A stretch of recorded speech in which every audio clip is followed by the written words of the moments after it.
नटखट चिड़िया। Naughty bird story for Soni. चिड़िया बहुत नटखट थी। वह अपनी माँ पायल चिड़िया के साथ रहती थी।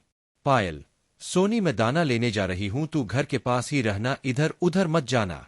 सोनी, अच्छा माँ, मैं यही पास में खेल रही हूँ। अगले दिन पायल चिड़िया घर पर ही बैठी थी। तभी उसका पड़ोसी कुटकुट कबूतर आया। कुटकुट, पायल बहन, तुम्हारी सोनी ने तो नाक में दम कर रखा है। पायल, क्या हुआ कुटकुट भाई? कुटकुट, मैंने कई महीनों से दाना इकट्ठा करके एक बोरी में रखा था ताकि बरसात में दाने के लिए न भटकना पड़े। कल इसने मेरे जाने के बाद उस बोरी में चोंच से सुराख कर दिया, जिससे सारा दानों नीचे गिरता रहा और जंगल के सारे पक्षी मेरा दाना खा गए। पायल, नहीं मेरी सोनी ऐसा नहीं कर सकती, आप रुको, उसे बुलाती हूँ। सोनी, ओ सोनी इधर आ। सोनी, हाँ बोलो माँ, क्या काम है? पायल, ये कुटकुट भाई क्या कह रहे हैं? तूने इनका दाना जंगल में बांट दिया। सोनी, माँ मैंने कुछ नहीं किया, ये झूठ बोल रहे हैं। कुटकुट, एक तो चोरी, ऊपर से सीना जोरी। मेरे पास 10 चिड़िया है गवाही देने को, तो इस मामले को जंगल की पंचायत में ले जाऊंगा, तब तुम दोनों को पता लगेगा। पायल, अरे कुटकुट भाई, इतनी सी बात है, क्यों बढ़ा रहे? तो ये लो, आप मेरा दाना ले जाओ। यह कहकर पायल कुटकुट कबूतर को एक बोरी दाना दे देती है। उसके जाने के बाद पायल सोनी को बहुत डांटती है। पायल, तेरी शरारतें बढ़ती जा रही है। पहले भी तूने मिट्ठू तोते की सारी मिर्ची पानी में गिरा दी थी, तेरा कुछ इंतजाम करना ही पड़ेगा। सोनी, मुझे माफ कर दो माँ, मैं अब ऐसा नहीं करूंगी। पायल, सोच ले, अगर तूने अब शरारत की तो तेरी शादी कालू कौए से करा दूंगी। यह सुनकर सोनी चिड़िया डर जाती है।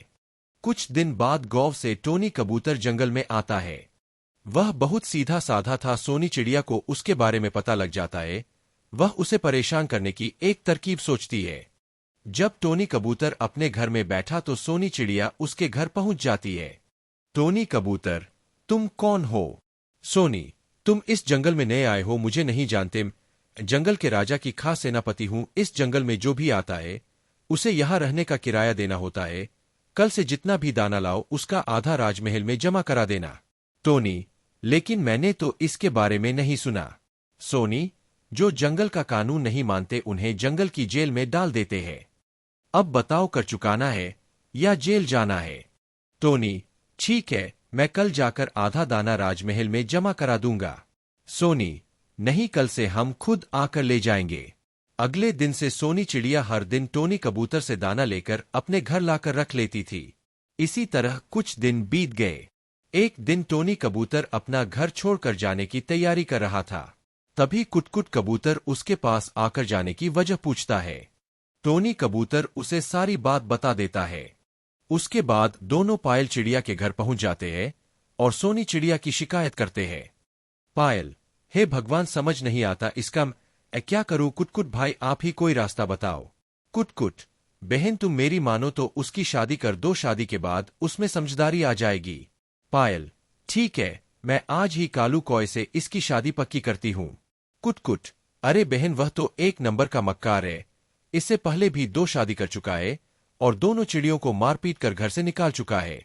पायल, हे भगवान, मुझे तो यह सब पता ही नहीं था। भाई फिर आप ही कोई रिश्ता बताओ। कुटकुट, रिश्ता तो तुम्हारे सामने खड़ा, यह टोनी कबूतर बहुत सीधा है, इसी से अपनी सोनी की शादी करा दो, बहुत सुखी रहेगी। कुछ दिन बाद सोनी चिड़िया और टोनी कबूतर की शादी हो जाती है।